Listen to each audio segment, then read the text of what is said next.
Pues muy buenas tardes, acá desde la Feria de Puebla estamos en uno de los stands que más nostalgia me puede dar a mí, a Moni, a Brenda, Sí, a a Jordan.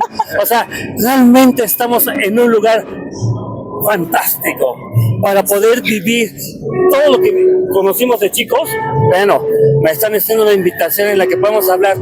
Primeramente, ¿qué les gustaría conocer de lo que estamos haciendo nosotros? Uy, es que hay tantos temas, pero ¿qué te parece si empezamos a desmenuzar los cómics? A ver, cómics. Vamos a hablar de cómics acá hablando de, por ejemplo, tenemos ahorita Legos, que es una gran representación. Miren, los cómics acá en Puebla y en México, en el mundo, vamos a empezar un poquito con la historia, ¿no? ¿Qué es un cómic para todos nosotros? El cómic es una faceta de viñetas, ¿sí? Con textos que te van a dar una historia, ¿sí?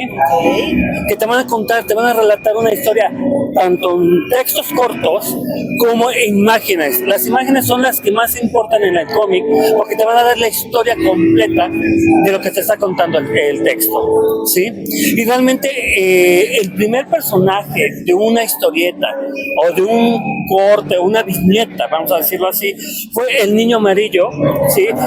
En los diarios estadounidenses. Es la primera situación que estamos manejando como ya la historia del cómic como tal, ¿no? Siempre se ha manejado el dibujo político, siempre se ha manejado la viñeta política, vamos a decirlo que actualmente acá en México le decimos los moneros, siempre se ha manejado desde los años de la Revolución Francesa, que se empezaron a hacer los primeros dibujos en burla a los reyes franceses para significar lo que era la situación de la pobreza extrema que vivía el pueblo, el vulgo, la plebe, como le decían en ese entonces, ¿no? Esa es la primera fase de la viñeta. Viene el Niño Amarillo a revolucionar todo esto, porque algo muy importante con el Niño Amarillo, no se usaban los globos como talmente hoy se utilizan. Todos los textos que querían expresar algo de un concepto, de una idea, en ese momento política, lo traían en su ¿cómo se llama? En su cupón, en su ropaje. Realmente todos los textos se escribían en el ropaje del Niño Amarillo.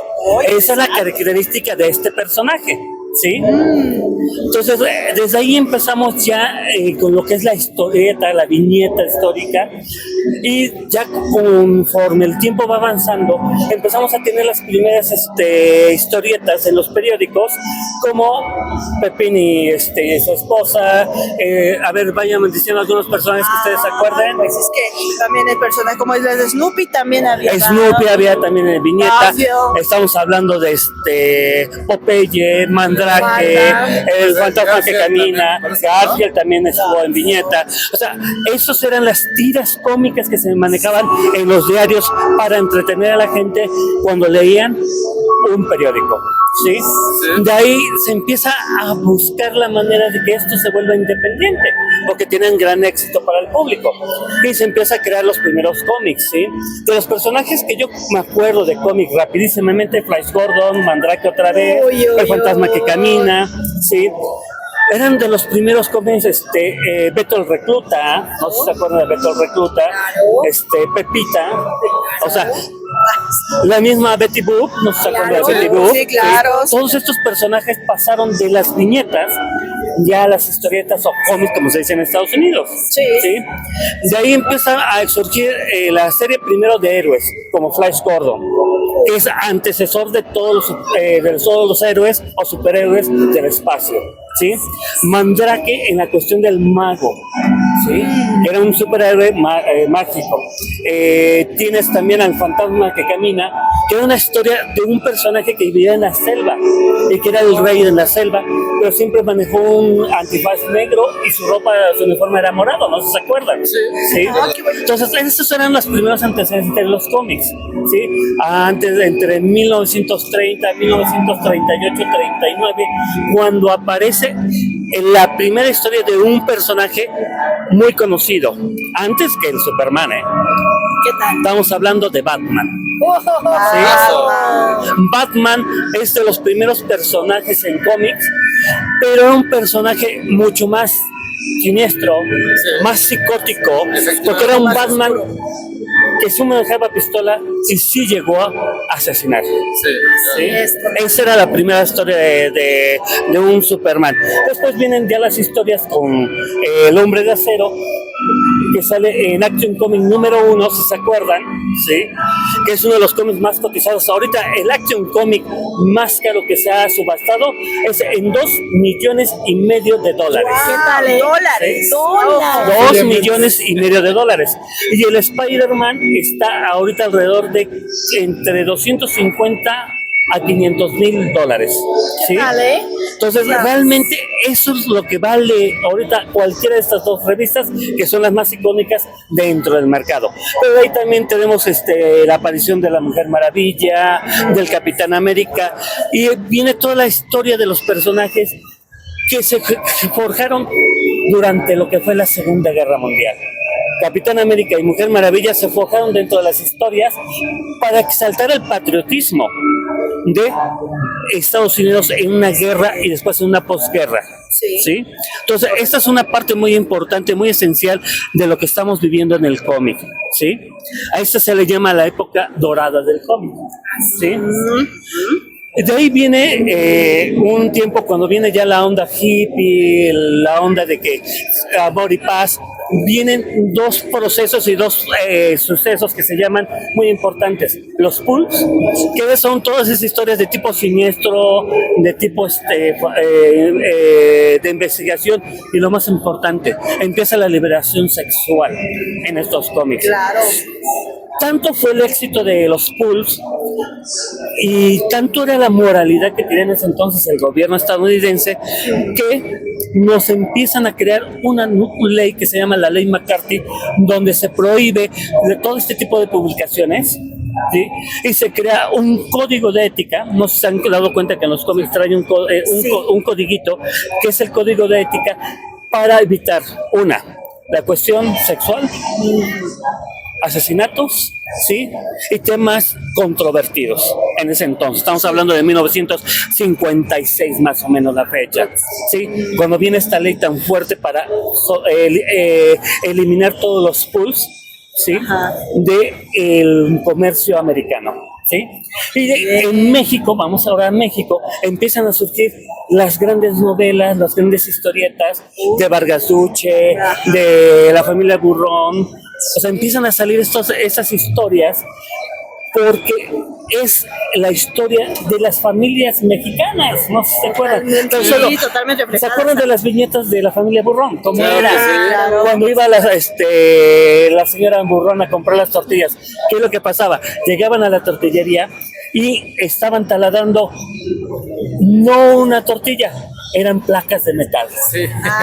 Sí. Como Borolas tenía que luchar en su peluquería para tener clientes, y venía la cuestión moral entre cómo era la familia éticamente moral, como era el señor Burrón, o cómo era la Borolita, que era totalmente libertina la mamá, y hacía ahora sí que cada burrada, por eso era Burrón.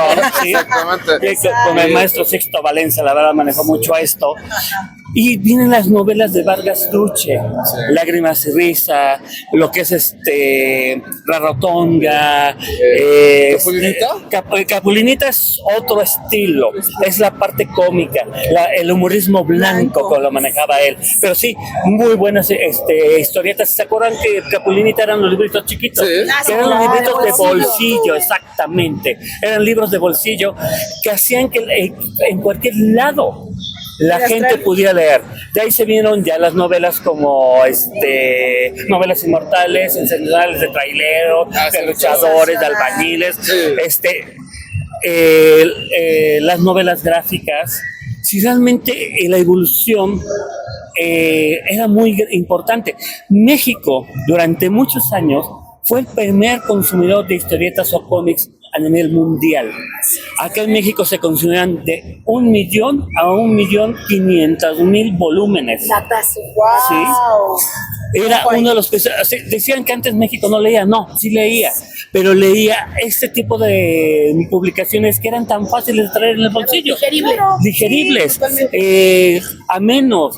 De ahí vienen muchas historias, ¿no? Por ejemplo, ya vienen las historietas ya de tipo superhéroes, no podemos manejarlo así aquí en México por los derechos de autor, pero venía, por ejemplo, Carmatrón. Nosotros adoptamos a un personaje francés que era Fantomas, sí, era un personaje francés, pero la mejor edición de Fantomas era la mexicana, sí. Tenemos a una novela tan increíble, ¿no se acuerdan de Gervasio Robles, alias El Pantera? Sí. Que fue un novelazo de policíaco, o sea, era un tipazo salido de la brosa de la nata, era un tipo moreno. Perdón. Tenía un copeto blanco. Perdón. Lo único que no le copié fueron los ojos verdes. Es que ahorita no quiso traerlos, pero se puso los pupiletes. Para pasar desapercibido. ¿Sí? Pero es uno de los personajes más icónicos de los años 80, 90, porque era un personaje que nos hablaba del México de cuando estaba el negro Durazo, de la cárcel de Lecumberri, de cómo trataban los presos ahí. Él estuvo preso por una injusticia y ahí me manejan a un general de brigada, su protector, que lo saca de la cárcel y lo vuelve su detective personal. Y ahí empiezan todas las historias de Gervasio Robles, el Pantera, a llenarnos de ilusión, de ver cómo de chiripa siempre resolvía los casos porque no era investigador, y cómo era de enamorado, ¿sí?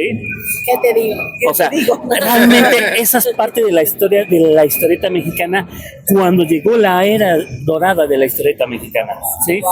Y nos volvemos a saltar a Estados Unidos.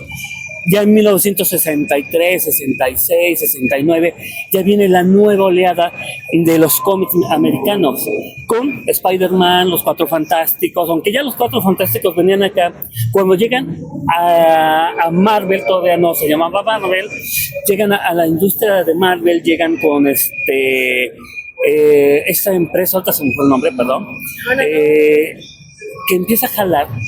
Cuando llega Jack Kirby y llega Stan Lee con la idea de generar Spider-Man, dijeron, no, esta historia no, porque estás hablando de un chavo con problemas psicológicos, depresivo, un nerd totalmente. Necesarios en toda época. Sí, necesario. Y le dicen, no la vamos a publicar. Llevó casi un año para que antes de que cerraran la empresa, le dicen, va, publica el primer número. Entonces Jack Kirby, que es el generador de todo el dibujo de Spider-Man, el que creó el personaje ya dibujado, y la idea de Stan Lee, generan a Spider-Man, y es uno de los mejores cómics logrados antes de que una empresa cerrara. Es una historia que se vendió alrededor de 250,000 volúmenes, nada más de el primer número de Spider-Man. ¿Sí? Así es. Porque se reflejó hacia los jóvenes de ese momento. Claro. Se reflejó que los chicos pudieran identificarse con un personaje como ellos. Uh-huh. Esa es la realidad del pegue de Spider-Man. Y yo creo que eso fue lo que abrió el boom de todo lo que fue la historieta de Marvel, que siguen todavía con los lineamientos de lo que es la ley, ¿sí?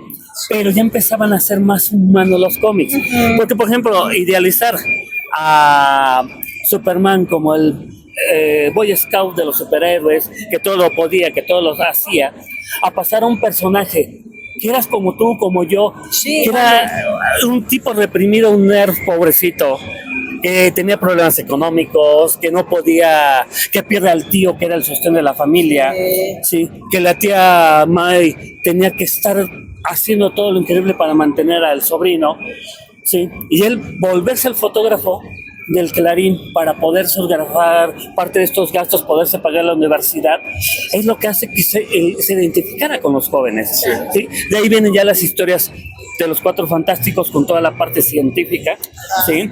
Yo les puedo decir que quien lea los Cuatro Fantásticos van a leer un cómic totalmente científico, con bases científicas, muy digeribles para el público, ¿sí?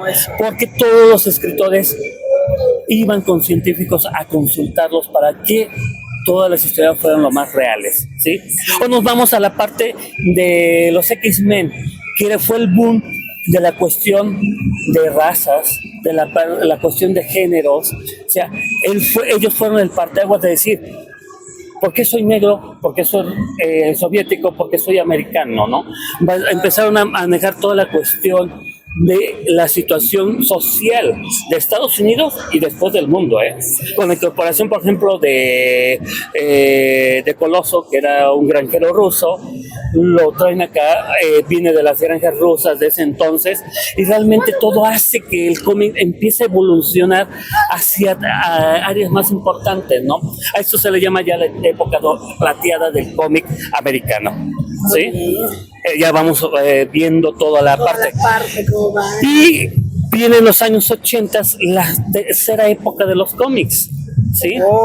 Viene la época moderna, con la aparición de nuevas editoriales, porque ¿qué es lo que pasaba con Marvel? ¿Qué pasaba con DC? Que todos los derechos de los personajes que creaban los dibujantes no eran de los dibujantes, se quedaban en las compañías. De hecho, tanto Superman como Batman, como Spider-Man, muchas de estas franquicias que hicieron millonarios a las empresas, los creadores nomás tenían el reconocimiento de haber sido creadores, pero de la cuestión económica, ninguna. Y nunca pudieron pelear, bueno, pelearon, pero nunca pudieron ganar ningún juicio en la cuestión de esta parte, ¿no? Entonces vienen la nueva oleada de empresas americanas como Dark Horse, que ya publicaba Star Wars desde 1979-80, pero viene el boom de estas empresas que eran chiquitas. La primera empresa que hace que todo crezca en el cómic es Image, creación de muchos de los dibujantes que trabajan para DC o Marvel, en el caso de Jim Lee, en el caso de Scott Campbell, de Madureira, y acá empieza a entrar la nueva oleada de dibujantes mexicanos como Humberto Ramos, Paco Medina, que empezaron a trabajar estas empresas. Por ejemplo, Humberto Ramos, cuando lo jalan a Image, crean una línea para 3 dibujantes, que era Scott Campbell, Joe Madureira y Humberto Ramos. Y cada uno tuvieron su trabajo ícono, ¿no? Scott Campbell con Danger Girl, Madureira con Battle Gods, y llega Humberto Ramos, la sensación mexicana, con Crimson.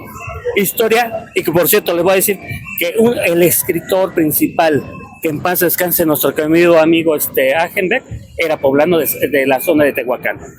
Y el otro escritor era Pinto, que son los que generaron la historia junto con Humberto Ramos, y el que dibuja todo el cómic, y también rompiendo ciertas facetas en los esquemas de las viñetas, porque Humberto Ramos viene con la idea tipo europea, rompe los cuadros totalmente cuadrados de las viñetas, y empieza a meter escena sobre escena, y hace un cómic muy diferente a lo que se tenía en ese momento. Crimson en ese momento se volvió un icono, tanto Crimson, Battle God y Danger Girl llega a DC y les dice: ¿quieres esos cómics, y compra la franquicia de estas 13 series, Cliffhangers, y se la quita a Image, pero claro, ganando una jugosa lana. Claro. ¿Sí? Entonces, realmente Image se volvió el hacedor de nuevas ideas, ¿sí? Como Savage Dragon, muchas ideas que salieron. Vinieron otras editoriales, por ejemplo, empezaron a crecer editoriales que había comprado DC con otros personajes que no les habían dado la importancia necesaria. Y surge, dentro de estos personajes precisamente estaba Irons, que dibujó Humberto Ramos. De ahí Humberto Ramos pasa a Impulse, que es uno de los velocistas de DC, y después de Crimson, ¿quién cree que lo contrata? ¿Quién? Marvel, para dibujar Peter Parker, Spider-Man. Nada más. Sí. Nada más. Entonces, Órale. y aparte tenemos a nuestro otro monstruo dibujante, que es nuestro amigo Paco Medina. ¿Sí? Paco Medina, cuando yo lo conocí en una convención, que hay que hablar, la primera convención en México fue Gracias. A ver cuál fue, a ver, les doy ahí. A ver. Ahí vamos, datos retro. Datos retro. retro. ¿Cuál fue la primera convención en México? Apenas se la pasaron a Querétaro, cuando la regresaron, Oh. Ay, ¿sí? eso Y es la primera convención. El creador de esta convención se llama Luis Cantús, que en un tiempo fue editor, redactor de Beat, y después se le ocurre hacer se le crea esta situación de lo que es la Conque. Y un dato muy curioso, cuando hizo la primera Conque, él repartiendo volantes, porque el equipo empezaba a repartir volantes, lo asaltan y no pudo estar en la primera Conque. Ya les dije el nombre, la Conque. Es la primera convención en México. ¿Sí? De ahí viene la Mole, vienen otras convenciones que fueron creándose acá en México, pero la primera convención de cómics en México es la Conque, que era una idea muy parecida a la que era la Comic Con de San Diego, ¿sí? Que es una de las más importantes a nivel internacional. La Comic Con en Europa, la más importante es el Salón de Barcelona, ¿sí? Y de ahí nos vamos a todo lo que se fue generando en este ambiente de generar convenciones. ¿Cuál es la mística de una convención como la Conque? Era mezclar público, tiendas como la que tenemos ahorita, que nos está haciendo el favor de tener acá en la Feria de Puebla, y lo más importante, los artistas generadores de cómics. Sí, tenerlos ahí. Ahí y que convivieran con el público, no nada más que estuvieran ahí sentaditos. No. Yo te puedo decir que las primeras Conquis tú puedes llegar a encontrarte, por ejemplo, uno de los artistas que yo quiero mucho es a Joe Quesada, que en mucho tiempo fue editor general de Marvel. Pude platicar con él, pude platicar con Turner, o sea, tuvimos la presencia de poder hablar con los grandes artistas, con el en ese entonces editor de DC, ¿sí? Podíamos platicar con ellos de viva voz, encontrárnoslos en el pasillo de la combi, porque iban viendo qué había, imagínate. y platicar con ellos. O su stand. O alguna vez otro amigo también dibujante, Roberto Flores, en una Conque agarra y me dice: Víctor, vente, acompáñame. Digo, ¿a dónde vas a llevar, Roberto? Tú vente. Vámonos. No pregunte. Me mete a la sala de descanso de todos los artistas. Ay, qué privilegio, nada más. Y ahí pude platicar con todos los artistas de ese momento. O sea, realmente esa era la mística de la Conque. En su momento también fue de otras convenciones. Y la Mole actualmente, que ahorita es la más importante en la Ciudad de México, adquirió esta parte de las convenciones. Empezar a hacer acuerdos, por ejemplo, ahorita el arquitecto Sentías, que es el organizador de la Mole, hizo ya los convenios con la Comic Con para poder traer a todos los artistas internacionales. Ah, perfecto. Y aparte todos sus artistas nacionales, ¿no? Y ahorita, pues, por desgracia, hace un mes falleció uno de nuestros grandes dibujantes, mi Lobito Cuevas. Abrazo. Un abrazo a la distancia, y la verdad nos emocionó mucho con su trabajo. Él era entintador, intentó con Humberto Ramos. Wow. Apenas hicieron una pequeña colecta con Humberto para poder apoyar en su entierro. Un gran intentador, un gran dibujante y aparte un gran ser humano. Se nos fue nuestro Lobito, pero bueno, tenemos muchos más artistas. El legado se queda siempre. Mira, yo te puedo decir que se nos han ido grandes maestros, como Clement también ya se fue Blasco. Sí, por ejemplo, yo con Blasco en las Conques nos agarramos y nos sentamos en las escaleras a platicar muy rico con Paco Medina, sí. O sea, se nos han ido muchos maestros, con el maestro Ladrón también, y lo mismo. O sea, por desgracia muchos de los artistas mexicanos se han ido, pero tenemos otros que están como Bachan, como está todo el grupo que era Estudio 7 de Monterrey, sí, que ellos también tuvieron su primera aparición en Estados Unidos y que ahora siguen trabajando para allá. Mi querido amigo Saldívar, que ahora está trabajando también para compañías americanas. Sí, ¿por qué? ¿Qué pasó en ese momento? El gran problema de que muchos de estos maestros se fueran a Estados Unidos no fue por el sueño americano, sino porque acá en México llega Amabilis de la Parra, hijo de Vargas Luche, a la dirección de Beat y empieza a cerrar el camino a las creaciones y se empieza a traer todo lo americano. ¿Sí? Se termina la Gran Risa, se termina toda la historieta mexicana, ¿sí? Y todo lo que hemos visto últimamente son refritos de ese entonces, ¿sí? Sí, definitivamente. Entonces, realmente la industria mexicana se murió cuando llega Manuel de la Parra a Beat y cierra la puerta a todos los artistas mexicanos. Alguna vez acá en México hubo una iniciativa de crear Xibalba Express con dos historietas muy buenas, una Tinieblas, basada en lo que era toda la historia de la mitología maya.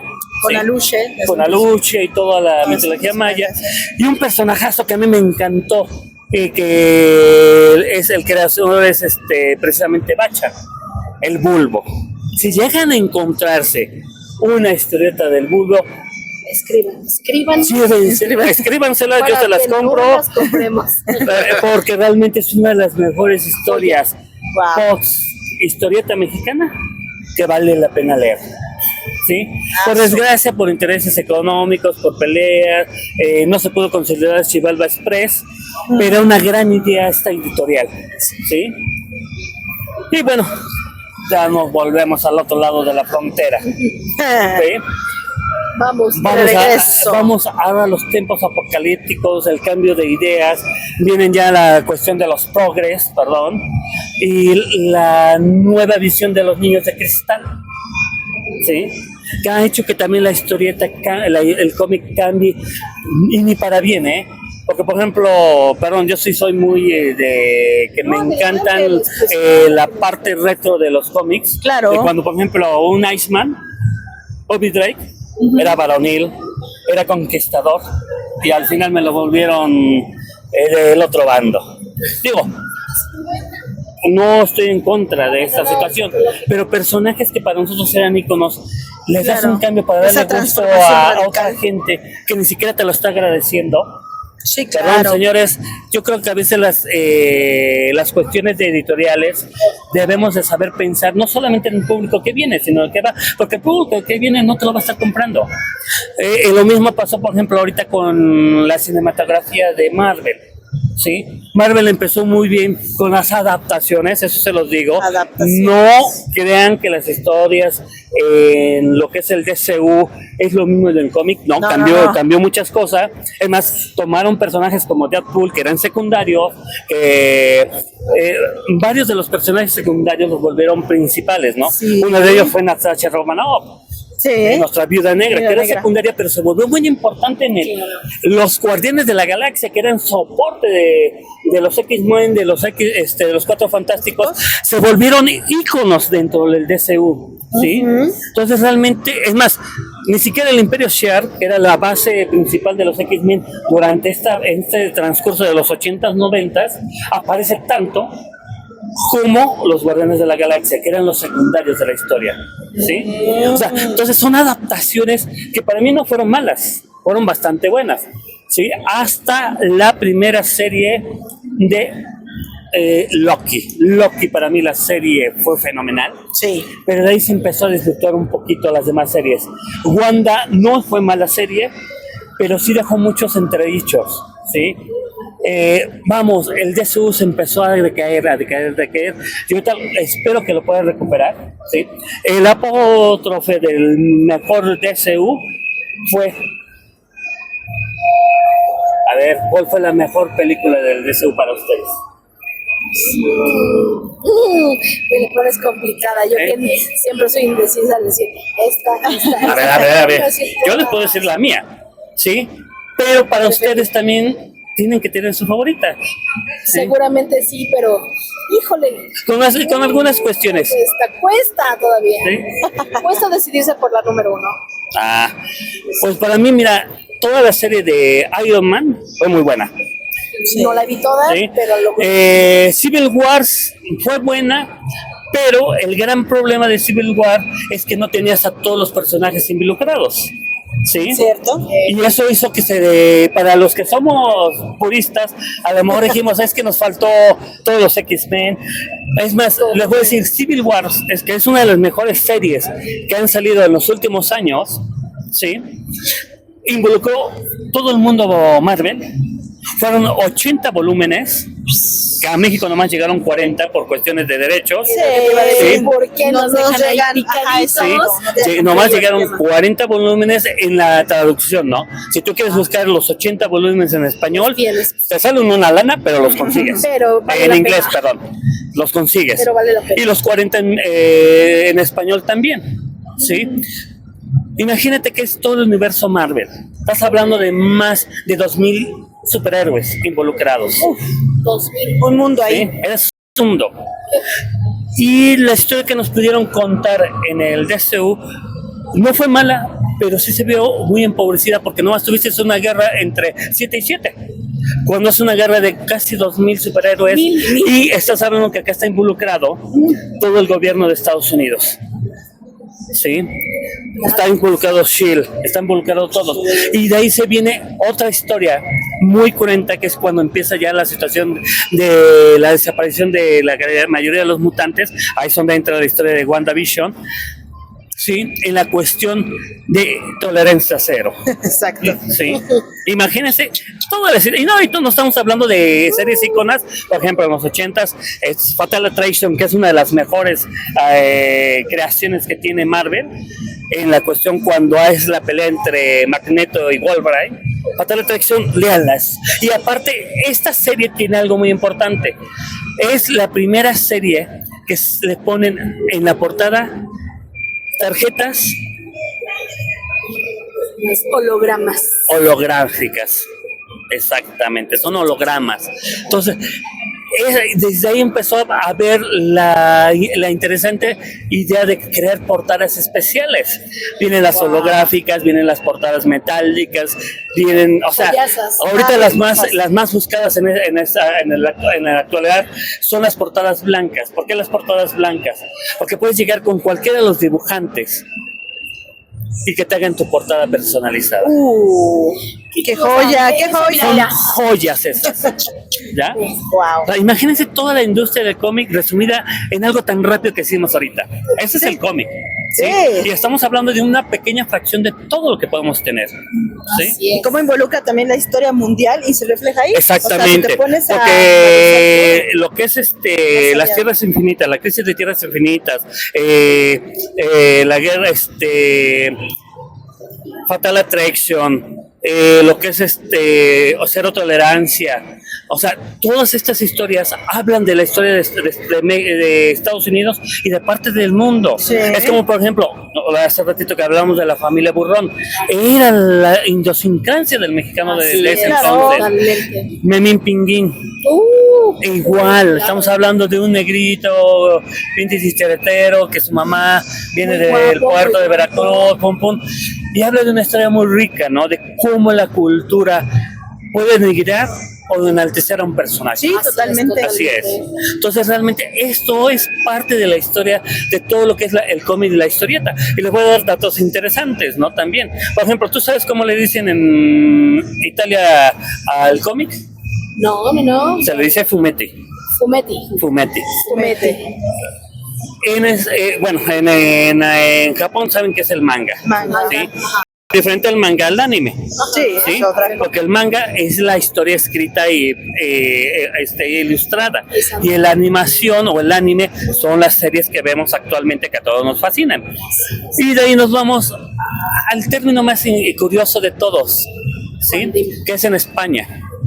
Que ahí se les llama tebeos. Tebeos. Pero ¿sabes por qué se les llama tebeos? Tebeos. Porque una de las revistas más importantes en España en cuestión tanto de espectáculos como la que empezó a impulsar la historieta en España era la revista TVO. Me recordó el programa. ¿Sí? Ya veo. Y de ahí se le empezó a asistir a todas las historietas o cómics en España, tebeos. Te veo. Mira, Muy son los bien. tebeos. ¿Sí? Entonces esa es parte de las curiosidades de la historia del cómic, es una historia muy resumida, Sí, pero que a ustedes como público o como compañeros retros sí, claro. nos llama la atención, ¿no? Sí, Y eso por estamos supuesto. hablando ahorita de la parte cómic. Falta hablar de películas, falta hablar de... O sea, películas podemos hablar de muchas historias. Podemos dar un reality de 24 por 24. 24. Pero esto es una parte pequeñita de todo este mundo retro que estamos viviendo. Porque igual tenemos que hablar de vinilos, de cassettes, podemos hablar de muchas cosas. Muchísimas. Sí, de la moda en los 80s, de los 70s.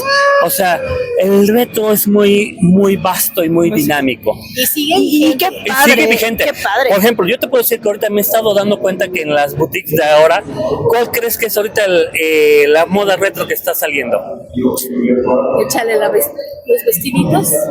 Los vestiditos colores. de los años 20 y 30. Ay, amo eso.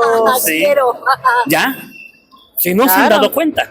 Y un poquito el pantalón acampanado, un Eso va a poquito regresar. esto, todavía está de vigente. ¿Sí? Es que nuestra generación nunca va a morir. Exactamente. Y no digo nada, todas las generaciones son Todas bonitas. tienen lo suyo. Pero siendo retro, ustedes disculpen, nos gana, miren, se me enchina la piel, tengo ganas de llorar, tengo ganas de todo, porque tú has dicho y recordado justamente todo eso. Te traspasas de una época a otra. Si nos Vas- saltamos de años. Exacto, pero vas valorando, porque Vas vas valorando. entendiendo por qué el reto y las cosas físicas siguen. Por ejemplo, vigentes. ve las viñetas de cada época, cómo van cambiando los personajes, tanto en ropa, en forma. Sí. Por ejemplo, yo te puedo decir que Superman no volaba, No, Y mira, no tenía capa el primer Superman. no. ¿qué tal? Saltaba a grandes distancias. Pero no tenía capa, señores. Sí, sí podía detener un tren, sí podía detener una bala. Era más rápido que sí podía saltar, era más rápido que una bala, podía saltar un edificio. Salta. Pero no tenía vista calórica, no tenía vista de rayos X. Eso se fue dando en la evolución de cada época. Claro. Wow.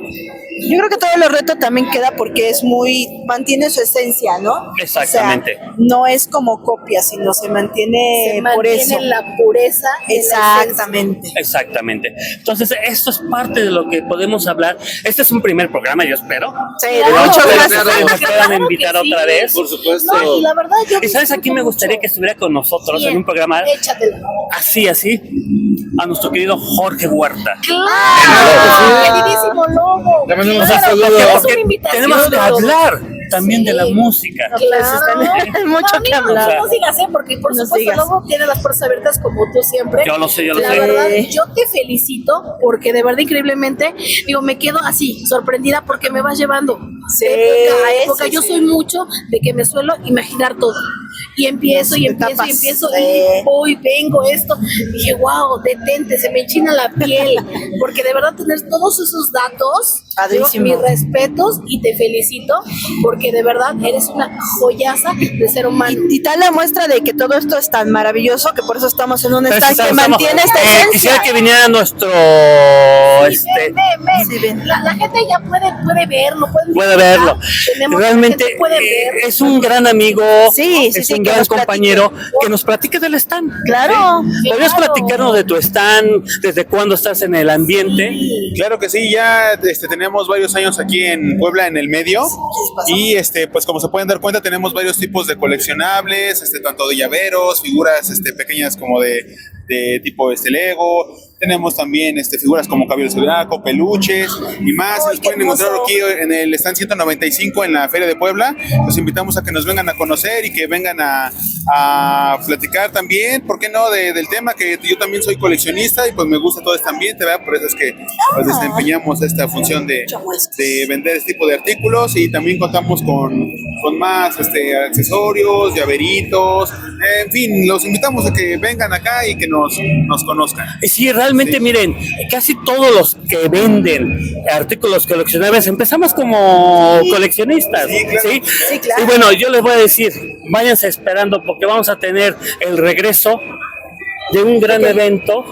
¿sí? ¿Cuál? Les diré en su momento, ya. Es una Me sorpresa. gusta eso. Ok, me gusta. Ya estamos en negociaciones, ya tenemos negociaciones Ajá. con el Ayuntamiento de Puebla para poder hacer el último evento para cerrar con broche de oro el inicio de toda esta época acá en Puebla. Perfecto, va a ser Ahí increíble. vas a estar. Y ojalá y que podamos ver ese maravilloso evento, ¿verdad? Que nos tiene así como con la boca abierta, ¿no? Entonces, Oye, amigo, ¿y tienes redes sociales o dónde te podemos así como consultar? Bueno, la verdad, como redes, no, realmente yo me dedico a otro tipo de actividades y únicamente es en la Feria de Puebla que me vengo a poner, o también nos pueden encontrar en el Tianguis de los Sapos. Sí, realmente ahí lo pueden encontrar en Los Sapos, sábados y domingos, de 10 de la mañana a 6 de la tarde. Excelente dato. Sí, él más o menos se encuentra casi llegando a las 7, entre la Fuente de los Sapos y las 7 Oriente. Ahí en esa área lo pueden encontrar en el primer pasillo. Así es, sí, así es, y de ahí tenemos gran variedad de muñequitos, ¿verdad? Y claro que no, se pueden acercar y saludarnos, ¿por qué no? Y ahí ya saben que ahí tienen un amigo, mi nombre es Diego, y lo que se les ofrezca, ahí estoy a sus órdenes. Pues bueno, este pequeño programa, gracias por la invitación, Moni, se hizo desde acá, desde la Feria de Puebla, porque es el momento de que todos los poblanos, seamos retro, seamos generación de cristal, seamos X, Y, lo que quieran, vengamos a disfrutar esta gran Feria de Puebla desde ahorita hasta el 11 de mayo. Y con todo lo que nos explicaste ya vamos a valorar muchísimo más este tipo de productos y el por qué es tan significativo para nosotros. Sí, y realmente nos faltó hablar de mucho, nos faltó hablar de series, de nos series va a de aceptar televisión. otro día, ¿verdad? Sí. El día que ustedes quieran vamos a hablar desde acá. ¿Les Claro, parece? por supuesto. Pues bueno, gracias Moni, gracias Brenda. No, es un gustazo participar con ustedes. No, el honor es de nosotros y la verdad, Chavo Retro, recuerden. Además, por último, quiero agradecer a mi buen amigo Víctor Coca y a sus compañeras, que aquí estamos para lo que les podamos servir con mucho gusto, y un agradecimiento especial por así que brindarnos este pequeño espacio y que nos conozcan, y pues nada, pues decirles que aquí estamos en la feria y que lo recibimos con los brazos abiertos.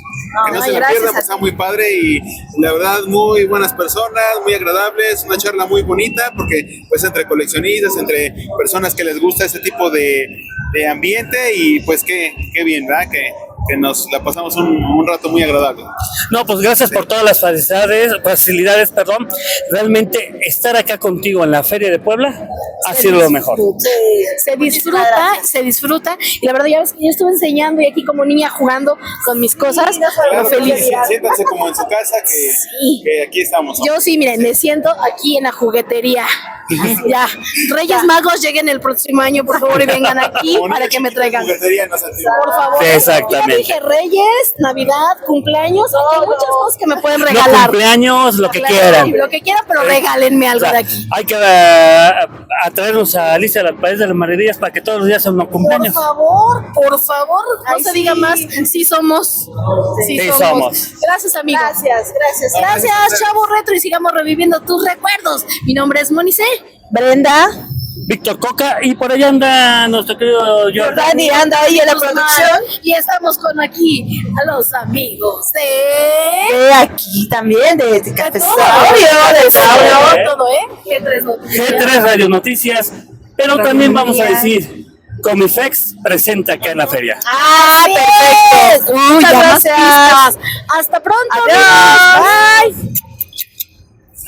No, ¿de qué, Gracias. güey? ¿De qué? Gracias. Mira, yo así enseñando también los peluches. Yo aquí. Ándale. Oye. No, que te mande.